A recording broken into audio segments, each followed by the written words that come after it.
Alright, so here's our second part of the video. Okay, so we're going to start with number 2. Hopefully we'll get through a couple more in this one. Here's number 2. Alright, and let's see what we got here. So for 2a, it says for each problem below state the degree. So let's start with that.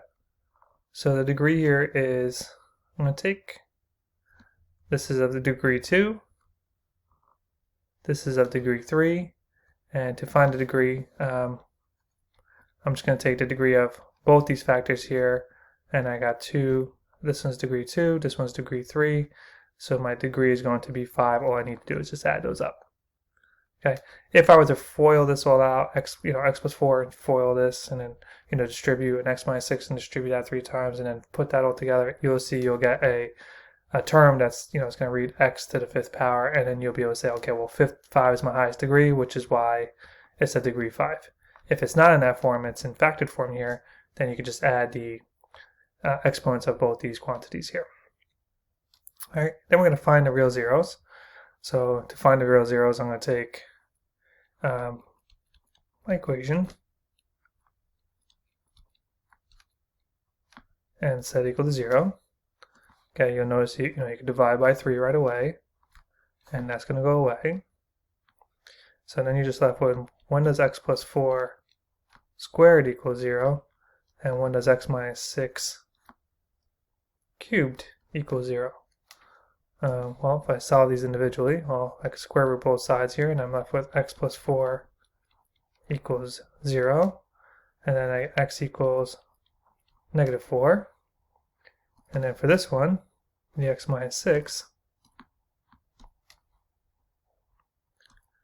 and if I get rid of this cube root on both sides,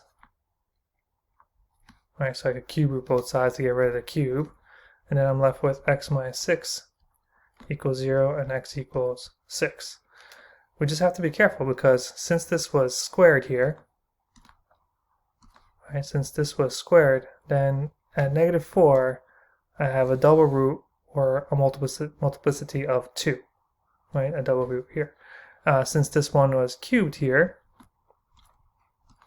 right, and since this one was cubed here, then I have here a multiplicity of 3, so this one has a third root here, right? And then when we get to graphing, we'll see that this one bounces off, this one crosses, and we'll get to that part once we start to graph there. So we got the degree, check, we got find the real zeros, we got, and then state their multiplicity for all these as well. All right, so that's part A. Let's look at the next one here, and then we'll go from there. Let's just get this on here. All right, let's look at part B here. All right, state the degree. Well, this one is not in factored form, so there's my degree. It's of degree 5. Nice and easy here. Nothing more to do here. I don't have to add anything up. Everything was FOILed out. It's in standard form, so my degree is 5. The next part says find the real zeros. Okay, so finding the real zeros. Okay, so I'm going to have x to the 5th minus 13x cubed plus 36x, and I'm going to set this equal to 0. They all have an x, which is nice, so I could start off by just factoring out an x, and I'm left with x to the 4th. Right, I'm just going to change colors here. So factor out the x of all these. Now I'm left with x to the 4th minus 13x squared plus 36 equals 0. So as of right now, you have one factor here, x, and I can set that equal to 0, and there's nothing more to do here, so there's one of my zeros. But we have to be able to do something here with this x 4th minus 13x squared plus 36. So, we don't have any synthetic division. I don't know what anything is, I don't know what goes in here. But something I want you to see here is this is x to the 4th, and this is x squared. Right, so there's x to the 4th and x squared here. And these two numbers are exactly half of one another. And that's a big key here, right? So if that's half, then I'm going to factor this as if this was just x squared minus 13x plus 36 equals 0. Right? So if you notice x squared minus 13x, right, in these kind of problems that we've done all along this year, is 2 and 1 are also just half of one another. Right? So let's just go on a side note here. Let's imagine that this x to the fourth minus 13x squared plus 36 is just x squared minus 13x plus 36.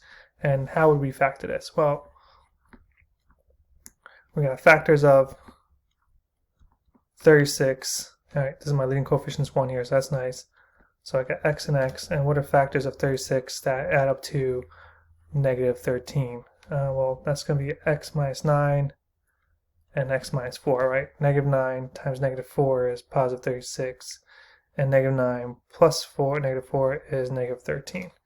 So when I come back here, I'm going to say, okay, well, this is x, and then this is going to be times, and that, rather than x minus 9, I'm going to say x squared minus 9, and then this one will be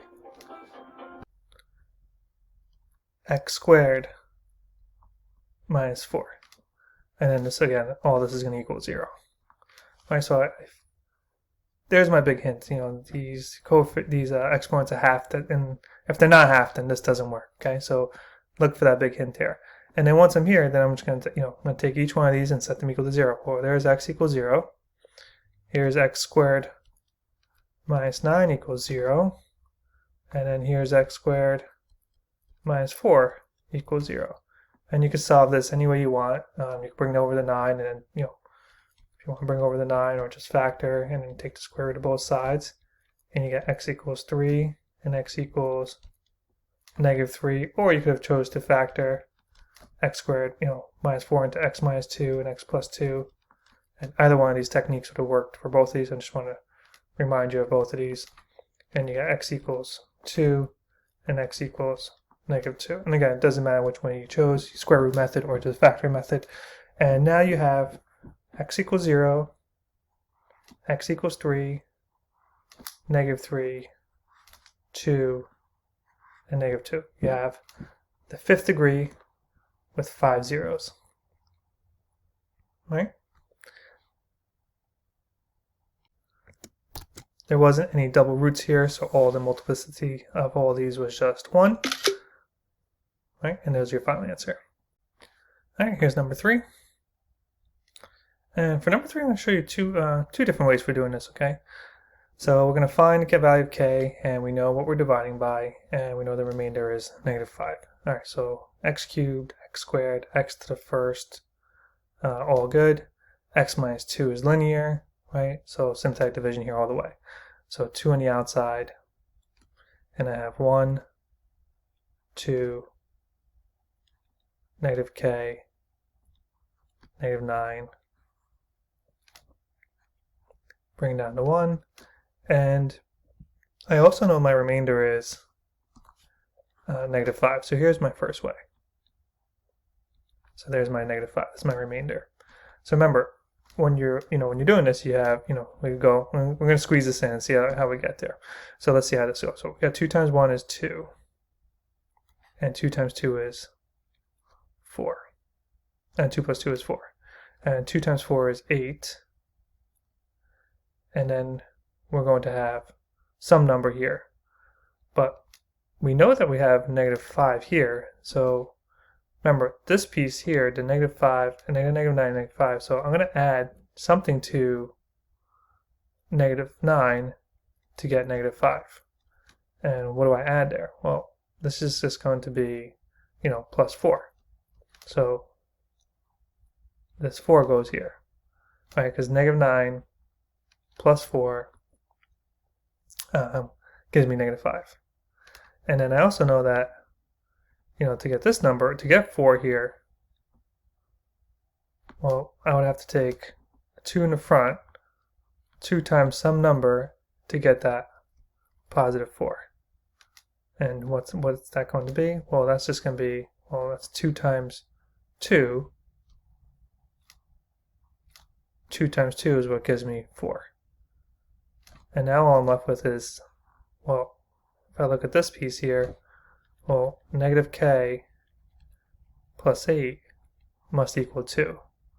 And if I solve for k here, I end up getting k is equal to 6.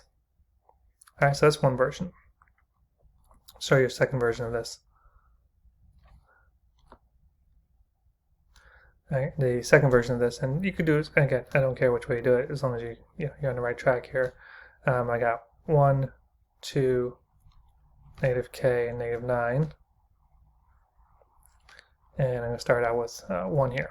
2 times 1 is 2. 2 plus 2 is 4. 2 times 4 is 8. And negative k plus 8 is negative k plus 8. And then here is going to be 2 times negative k plus 8, which is negative 2k plus 16. And then I'm going to add these. So negative 2k plus 7 is what I'm left with here. And this negative 2k plus 7 is what my remainder is. So negative 2k plus 7 should equal negative 5. And if you do the math here, you end up getting the same exact answer. Alright, so any way you want to do this, I don't care. I like both techniques, but you do what's more comfortable for you.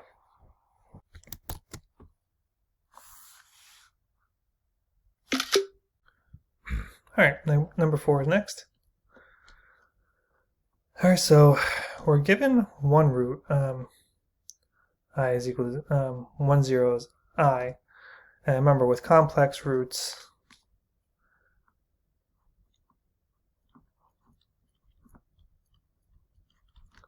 if you know one root is I, then automatically the other root is going to be negative I.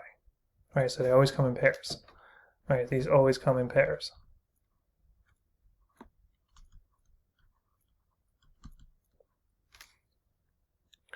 So now I have x equals I and x equals negative I that I can use. And since these are both linear, right, there's no x squared term in here, right? Just I, negative I. Since these are both linear, then I can use synthetic division. Just be careful with synthetic division. Again, I have 9x to the 4th. Does that look like a 4? So I got 9x to the 4th plus 0x cubed plus 10x squared plus 0x plus 1. So just make sure you're using this to fill in for all the gaps here, right? So I'm going to use I, and then I got 9, 0, 10, 0, 1. And bring down my 9. So I times 9 is 9i, and 0 plus 9i is just 9i. I times 9i is 9i squared. So I'm going to do a little side work here. So I times 9i is 9i squared, which is 9 times negative 1, or negative 9. Right, so that becomes negative 9. And 10 minus 9 is 1. I times 1 is I. And 0 plus I is I. And I times I is I squared. So I times I is I squared. And I squared is negative 1. And that gives me 0. And that verifies that 0 is a root. So check. Then I'm going to do this again with negative I. And I should get 0 again. I times 9 is negative 9i, and 9i minus 9i is just 0. negative I times 0 is 0, and 1 plus 0 is 1.